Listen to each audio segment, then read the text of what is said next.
choisi pour vous informer. Bonsoir et bienvenue à cette édition journal. Voici l'essentiel de l'actualité. Un voleur des câbles électriques est mort le matin de ce dimanche 9 juin alors qu'il était en pleine opération. Le corps inerte et calciné a été enterré au cimetière Penga Penga sur ordre du maire de la ville, Jean-Oscar Sanguza. Et puis des voix se lèvent pour soutenir le chef de l'exécutif provincial et le président de l'Assemblée provinciale du Katanga face aux récupérations politiciennes du découpage territorial. La province du Katanga sera découpée telle que le veut la Constitution, mais le peuple katangais restera uni. C'est le gros du message lancé par l'UNADEF. Et nous parlerons également sport dans cette édition de journal. Le cercle sportif Don Bosco pourrait empocher 3 points sur tapis vert, vu que son adversaire de la 13e journée ne s'est pas présenté au stade Mazembe ce dimanche. Le cercle sportif Makiso n'a pas effectué le déplacement de Lubumbashi. Encore une fois, bonsoir et bienvenue à cette édition de journal. Ce 9 juin était un dimanche pas comme les autres, en tout cas, il faut le dire. Les habitants du quartier Kabulameshi ont constaté cela. Un voleur des câbles électriques qui opérait, ou mieux qui sectionnait des câbles sur la ligne haute tension est mort par électrocution. Les corps récupérés à l'arrivée des experts de la SNEL et également de l'autorité urbaine a été mis en terre au cimetière Penga Penga. Des précisions avec Antoine Roger Mbouimamba et Sam Kidengue. Cet homme perché sur le poteau électrique comme dans un film est mort. Il était dans son opération de sectionnement des câbles électriques entre 2h et 3h du matin de ce dimanche, jour du Seigneur. D'une identité inconnue jusqu'à notre passage, cet homme a par 2 fois tenté d'opérer sur la ligne haute tension 6 avenue Chinyama du quartier Kabulameshi de la commune annexe. La population, différents services de l'ordre de la ville avec en tête Jean-Oscar Sanguza Mutunda, maire de Lubumbashi, et les experts de la SNEL se sont rendus sur les lieux du drame en vue de procéder à la libération du corps électrocuté. Les bourgmestres adjoints de la commune annexe, le maire de Lubumbashi ont saisi l'opportunité pour sensibiliser les habitants du quartier sur le civisme et partant tous les louchois à dénoncer tout cas suspect. Mambo ya moto boka nafanya nguvu juu waweke moto mvile ya Lubumbashi. Mais kuko paka bantu bakweza kusaboter ile mambo yote. Angalia leo ule kijana siku ya Juma leo des efforts sont fournis quant à la desserte en énergie électrique. Cependant, les saboteurs font leur travail. Cas de cet homme qui a résolu d'aller opérer dimanche le jour du Seigneur. Et il en a payé le prix. Et personne ne peut lui donner raison. Bon, chez tulienda en tant qu'autorité, tunamshusha yule mtu na alikuwa acha kulungula bibaya sana, hakuna namna kufanya mwingine. Na tunakwenda kumshika mambo yanaishia pale. Mais tunaomba population ifungule macho, ikwe vigilant. Le corps sera récupéré puis conduit directement au cimetière de Penga Penga. Et ce sont les mauvais témoignages qui accompagnent l'illustre disparu. En tout cas, je regrette parce que mbele bamuleta Chandu. Umuntu wa hiver mérita na kufa mbele bashompika krakan. Un type comme celui-ci mérite un traitement plus sévère que celui-ci. Il devait être fouetté et même menotté. C'est un sentiment d'amertume qui m'anime en ces moments, car ça devait causer préjudice chez plusieurs personnes. Donc, kutakuya chute ya moto, muma entreprise, muma ménage, muma activité yote kutakuya chute ya moto. En tout cas, nous na sentiment buchungu sana. Shuku kwetu ku quartier Basembe. Pendant que nous on veut du courant dans notre quartier, eux viennent sectionner les câbles. Dans cette opération, le souci est de détruire le pays. Le salaire du péché, c'est la bombe.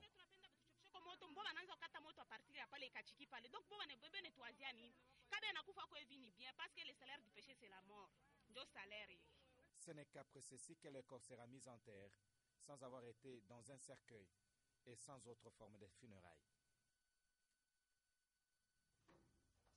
Insécurité, on en parle encore une fois. Dans la ville de Lubumbashi, les habitants de l'avenue du Carmel au quartier Gambela 2 se plaignent de la tracasserie dont ils sont victimes plutôt, et pointent du doigt les patrouilleurs qui opèrent dans leur quartier. Les précisions avec Célestin Muganza. Au quartier Gambela 2, précisément sur l'avenue du Carmel, l'insécurité fait la loi dans cette partie de la commune Lubumbashi. Le dernier cas en date est celui qui a été enregistré dans la nuit du vendredi 7 juin. Monsieur Lionel, pasteur de son état, a été agressé par des hommes en uniforme après une séance de prière lorsqu'il rentrait chez lui. J'avais mon sac. Dans mon sac, là, il y avait $900 et il y avait aussi 2 appareils caméra qui étaient là. Et il y avait aussi 151 500 francs qui étaient dans mon sac. Il y avait aussi mon passeport. Maintenant, quand il me tirait de l'autre côté en voulant un peu se tirailler pour arracher le sac, maintenant le monsieur là dit que comme ça, on l'amène quelque part, on le tue. L'autre là, il a manié directement son arme. Maintenant, quand il a manié, son ami lui a dit non, il ne faut pas le tuer ici. Si vous donc, s'il y a le crépitement des balles ici, vous allez alerter le quartier. Maintenant, il a dit comme ça, j'enlève le poignard. Il est venu avec son poignard et j'ai esquivé le poignard. Et juste quand il est venu, donc il m'a poignardé seulement ici, comme j'étais souple là.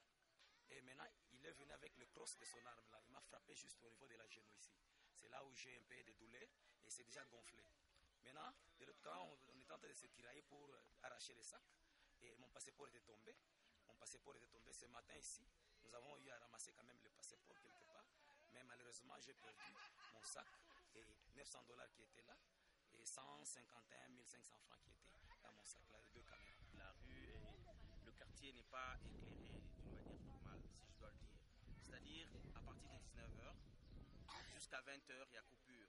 Et le courant peut revenir pour 30 minutes. Et juste après, il y a coupure encore jusqu'à 23h, 1h du matin, toujours comme ça. Et les militaires ou les éléments qui créent la terreur dans ce quartier ne sont qu'à 3. Et souvent, il y a un qui est cagoulé, qui est bien armé. Il se met dans le coin pour terroriser les paisibles citoyens qui rentrent dans leurs diverses occupations. Et ils leur ravissent tout ce qu'ils disposent sur eux. Alors, c'est ce qui nous inquiète beaucoup plus dans ce quartier. Ils ne sont pas assistés. Parce qu'il faut parler des patrouilleurs. Les patrouilleurs ne sont pas là pour créer l'insécurité. Ils sont là pour protéger la population. Et c'est un peu ça ce qu'on peut dire. On ne sait pas si on va demander à qui. Mais ceux qui vont écouter, ceux qui vont entendre, vont faire ce qui leur revient pour nous protéger. Si l'obscurité serait à la base de l'insécurité sur l'avenue du Carmel, la population de ce coin fustige aussi l'attitude des services de sécurité de la ville de Lubumbashi qui traînent les pas pour réagir à leur doléance. Et vu des multiples cas d'insécurité enregistrés sur la ville de Lubumbashi, sachez que le maire de la ville, Jean-Oscar Sangouza, vient de prendre une mesure réglementant le transport des taxis-motos à Lubumbashi. Désormais, pas question de circuler ou de pratiquer le transport au-delà de 18 heures. Cette mesure permettra également aux services de sécurité de faire correctement le travail en cette période. Je vous propose d'écouter le maire Jean-Oscar Sangouza au micro de Antoine Roger Mwimamba et Sam Kitenge. Nataka kumiambia ni mambo ya sécurité mu vile ya Lubumbashi. Vile ya Lubumbashi ni mugini ya usalama. Vile ya Lubumbashi ni vile ya ukimya, ya mapendo, ya kazi. Donc bali batatafuta troubler ordre public ile tunaita mkifransa, bajue ya kama leta eko hako, leta ashilale, leta eko naangalia. Ni hivi tangu leo hapa tuko nasema kufika 18h kazi ya tukutuku inaisha. 18h kazi ya tukutuku inaisha. Wa mashikio ashikie. Na population tu tunamiomba mwe mnapenda kupanda pa matukutuku. Jua yote hii bakubebe kutukutuku. Hatuna na mambo. Me lakini 18h usipande tukutuku. Na hapa tunasema la polisi inapata instruction ya kusema 18h wanakupata na tukutuku kuna wabaya mbalabala. Huyo asema na wewe na tukutuku yako tutakufunga. Hatuna pale jua kusema bantu baanze kufanya maaksida. Hatuna pale jua kusema bantu baanze kufwa. Kazi yetu ni kuchunga bantu na mali yao. Donc hii tuko nafanya ni jua kuchunga mweba matukutuku. Ni kumilinda mweba matukutuku. Tusikilizane tuko kimoja, atukataze muntu kufanya kazi, atukatale muntu kujidebrouiller, mais tujidebrouiller kufuatana na mipango ya leta. Et les populations de Lualaba appelées à préserver la paix et consolider l'unité et la cohésion sociale par rapport au découpage des futures provinces du Katanga. C'est le message de l'UNADEF, Union nationale des démocrates fédéralistes, une déclaration dans laquelle l'UNADEF réitère son soutien à l'autorité provinciale, également au président de l'Assemblée provinciale du Katanga. Je propose de les écouter. Ils sont au micro de Antoine Roger Mbouimamba.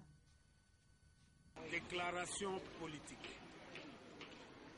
Union nationale des démocrates fédéralistes, UNADEF. Au moment où notre pays, la République démocratique du Congo, se préoccupe des grandes questions vitales pour la nation, notamment la finalisation de la mise en place de la CENI, l'organisation des élections provinciales et locales, et à l'est de la République démocratique du Congo, l'UNADEF, Fédération du Katanga, vient de suivre avec une attention particulière la situation qui prévaut dans la future province du Lualaba, selon la constitution en vigueur. Pour sa part, l'UNADEF en appelle à l'apaisement et à l'unité entre les communautés frères du Katanga en général et celles du Lualaba en particulier. À cet effet, elle tient à rappeler et à souligner que l'honorable Kyungu Akumwanza, président de l'Assemblée provinciale du Katanga, et son Excellence Moïse Katumbi Tchapo, gouverneur de province, sont tous bel et bien des dignes et authentiques fils du Katanga et ont par conséquent droit au respect et aux égards. Qui peut aujourd'hui ne pas témoigner de la fierté, de la dignité, de l'honneur, du prestige et de la grandeur que ces personnalités ont retourné au peuple katanga? Je vous remercie. Fête à Lubumbashi, le 8 juin 2013, pour l'UNADEF Katanga, Guy Moulea, président fédéral. UNADEF, viva! Viva! Viva! Viva! UNADEF sera toujours là, sera toujours là, sera toujours là. Et l'intersyndicale de la GECAMIN a remis aux responsables du groupe Centre les anciens campements de fortune de Kimanyuki et Élysée. Cela après le départ des creuseurs. Actuellement, la GECAMIN peut exploiter sans inquiétude les mines de Kafundwa dans le territoire de Kambo. Fanfan Pianante, Edouard Kanko et Félix Kalombon en parlent. Après avoir évacué pacifiquement les creuseurs du campement des fortunes de Kimanyuki et Élysée, situés à proximité de la mine de Kafundwa, l'intersyndicale de la GECAMIN a remis ces deux sites libérés aux responsables du groupe Centre Likasi et Kambové. Accompagnés de l'équipe de l'intersyndicale, les directeurs de production du groupe Centre et celui de Kambové ont visité tour à tour Élysée et Kimanyuki, sites occupés autrefois illégalement par les creuseurs artisanaux. Je dois vous dire d'abord que je suis vraiment très ému par ce que je viens de voir. Dans les premiers temps, c'était impensable qu'un site aussi important que celui-ci puisse être démantelé dans très peu de temps, avec l'aide, je peux dire, très importante de l'AT. C'est pourquoi l'intersyndicale, étant consciente justement des difficultés que nous avons et sachant aussi que les HMS, là, c'est l'espoir de la GECAMIN. C'est comme ça que vous avez vu, et qui sont nos partenaires sociaux, ils se sont impliqués complètement pour nous aider parce qu'ils ont vu que nous étions incapables. Pour l'intersyndicale, son rôle n'est pas seulement de revendiquer les droits des travailleurs, mais aussi et surtout d'accompagner la GECAMIN à relancer sa production. Réellement, c'est une satisfaction, pas seulement pour l'intersyndicale, mais pour les travailleurs de la GECAMIN. c'est vraiment pour nous une grande satisfaction. L'ouvrier Jecamine ne vit que de son salaire. Et nous, en tant que syndicalistes, en tant que partenaires de cette entreprise, pour pousser l'employeur à améliorer les conditions de vie de nos mandants, il faut d'abord que la production soit vraiment améliorée. Pour marquer la victoire et couronner les efforts de l'intersyndicale, le directeur de production du groupe Centre a organisé une réception de réjouissances au mess des Pandas dans la ville montagneuse d'Ilikasi. Et vous le savez, pendant cette saison sèche, il fait effectivement au mieux énormément froid dans la ville de Lubumbashi et la plupart de la population préfère utiliser du feu dans la maison. Il faut dire que cette pratique apporte plusieurs problèmes, notamment la mort. Des précisions dans ce reportage de Janine Bouchou. Observer un brasero allumé dans une chambre ou dans une salle mal aérée provoque des maux de tête, des vertiges et parfois, cette pratique peut être à l'origine de la mort. Selon les architectes, le moyen idéal de chauffer une maison en période froide est d'allumer le bois de chauffage dans une cheminée bien aménagée. À défaut d'une cheminée, l'on peut aussi recourir aux machines de chauffage. Une maison dans laquelle on n'a pas prévu une cheminée, vous verrez que dans cette maison-là, le confort ne sera pas bon. Pourquoi? Parce que la maison ne sera pas ventilée, parce que c'est sur base de la cheminée qu'on aura à recevoir de l'air qui va entrer dans les bâtiments et circuler dans les bâtiments. Et cet air doit être évacué après la circulation dans les bâtiments. Ça, c'est la cheminée qui joue ce rôle-là. Et puis, s'il fait froid, dans la période où il fait froid, il faut chauffer. Chauffer pour avoir de la chaleur dans la maison. Et le chauffage ne se fait pas dans une maison où on n'a pas prévu la cheminée. Ça se fait dans une maison où, quand on était en train de faire la conception, on avait prévu la cheminée. Qu'on soit en période froide ou chaude, la ventilation d'une maison est toujours nécessaire. Elle dépend de plusieurs aspects. C'est entre autres la hauteur de l'immeuble, qui doit être de 3 mètres au minimum, et les bons choix des matériaux de construction, c'est par exemple les briques creuses. Pour mieux construire, nous devons faire attention. Il faut prendre les briques qui ont les caractéristiques, qui ont les normes de la construction. Ici, j'insiste et je réinsiste pour les briques qui ont des trous là au milieu. Par exemple, chez KCM. Chez KCM, ils sont en train de fabriquer des briques qui ont trait à la construction, qui sont dans les normes. Pour créer une atmosphère équilibrée dans un immeuble, l'on peut aussi placer les calorifères entre le toit et le plafond. Mais cette pratique n'est pas courante ici chez nous. Et en sport, dans le cadre de la 13e journée du championnat national de la Vodacom Division 1, le cercle sportif Don Bosco devrait affronter le cercle sportif Makiso de Kisangani. L'équipe Boyomi n'a pas effectué le déplacement de Lubumbashi. Les officiels ont constaté son absence au stade Mazembe. Constant Guillermo nous en parle. Les Salésiens des cercles sportifs Don Bosco n'ont pas eu leur adversaire prévu pour le compte de cette 13e journée du championnat national. En principe, c'était l'équipe de cercle sportif Makiso de Kisangani qui n'a pas effectué le déplacement de Lubumbashi. Conséquence, Don Bosco pourrait remporter au moins ce match par forfait si les choses sont confirmées au niveau du secrétariat de la Ligue nationale de football. Aux dernières nouvelles, on aurait appris que l'équipe de Makiso aurait à son tour écrit à l'organisateur et l'organisateur à son tour nie avoir reçu une quelconque correspondance de l'équipe de Makiso demandant un report de cette rencontre. On aurait appris que l'équipe se serait déplacée à Lubumbashi à partir du mercredi prochain. Donc comme ce n'était pas confirmé au secrétariat du championnat national, Don Bosco pourrait prendre ses points sur forfait et ainsi totaliser 24 points et rester 4e et avec cette option bien sûr de menacer la tête du classement tel que l'a signifié d'ailleurs son coach adjoint qui est bien sûr Kasongo Ngandou. La phase retour, l'équipe va encore mieux se positionner et pourquoi pas les titulaires lui n'engage pas l'équipe présentement. C'est confirmé, Andy Foutila est suspendu pour 2 mois par la Ligue nationale de football qui a siégé il y a quelques jours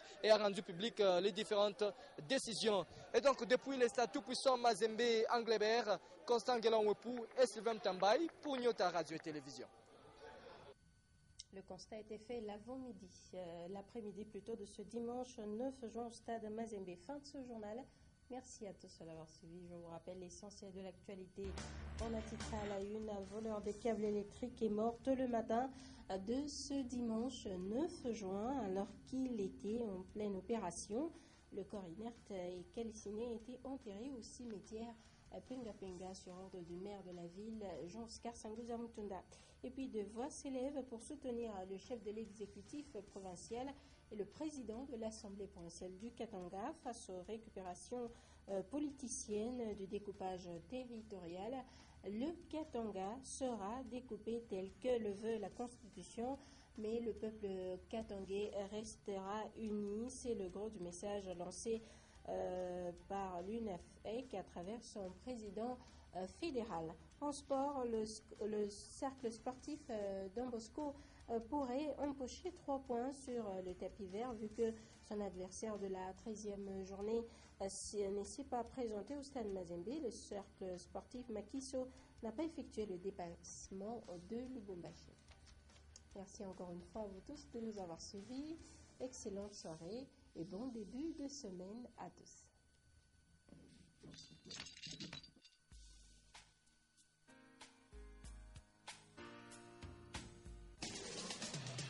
Programmation musicale, voice track, gestion publicitaire. Nyota FM. Et un support technique, c'est sur Nyota.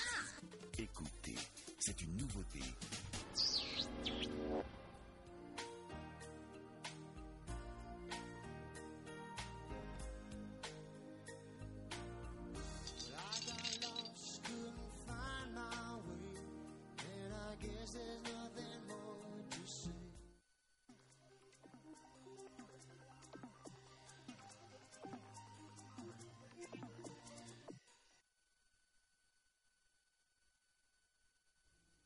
La Direction générale de la SNCC informe l'ensemble du personnel que toutes les dispositions de sécurité sont prises afin que le travail se déroule désormais normalement. Aussi, la Direction générale invite tous les agents SNCC à reprendre le travail dès ce lundi 10 juin 2013 aux heures des services. Quant aux revendications, la Direction générale SNCC porte à la connaissance de l'ensemble du personnel que le ministre de l'Emploi, Travail et Prévoyance sociale a été saisi au sujet de la situation qui prévaut au sein de l'entreprise et recommande la reprise du travail tout en informant de la poursuite des négociations sur le social des agents de la SNCC sur sa conduite. Faite à Lubumbashi le 9 juin 2013, c'est signé administrateur délégué ad intérim Vincent Chongongalula.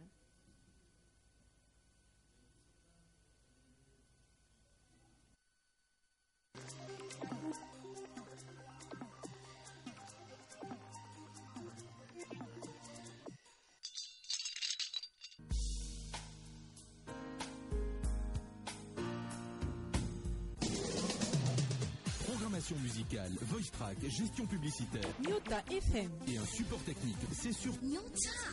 Écoutez, c'est une nouveauté.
Nous avons entrepris de mettre en place place.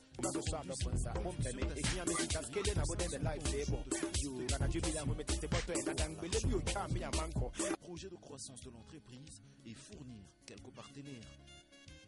Chemical of Africa, nous avons pour plus de performance mis sur pied en province un système d'extraction par solvant pour le cuivre. Une grande unité de ce type est déjà opérationnelle sur le site Ousoké. Le produit qui en sort est alors pompé vers les usines d'électrolyse pour la mise sur des plaquettes de 99,99% de pureté ou même en poudre pour le sulfate de cuivre. Chez MAF, sur la balance emploi, c'est autour de 2500 emplois directs et indirects.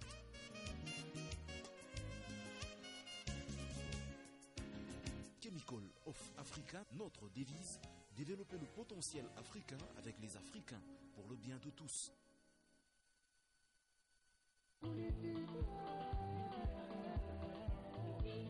Pour un bon week-end, une bonne partie de billard, il y a que toi.